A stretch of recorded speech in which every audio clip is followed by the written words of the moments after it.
Pemilu 2019 adalah ajang melatih diri agar kita lebih cerdas.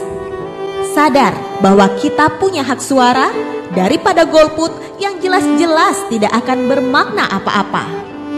Pemilu 2019 adalah sebuah proses demokrasi yang melibatkan segenap komponen negeri ini.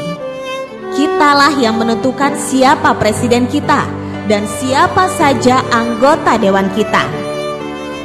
Pesta demokrasi sudah di depan mata. Mari mantapkan pilihan, biarpun itu saling berbeda. Hanya 5 menit, ya 5 menit saja. Berikan suaramu demi kemajuan bangsa.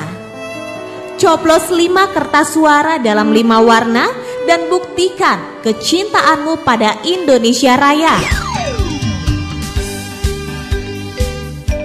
Mari kita selenggarakan pesta demokrasi ini selayaknya sebuah pesta. Mana ada pesta yang dipersiapkan dengan gontok-gontokan? Mana ada pesta yang diwarnai dengan kalimat ejek-ejekan? Mana ada pesta yang membuat urat saraf tegang dan emosi tidak karuan? Bersama Radio AR Bali, kita jelang pemilu yang indah, damai, penuh toleransi. Karena ini adalah pesta kita, pesta bersejarah, pestanya rakyat Indonesia.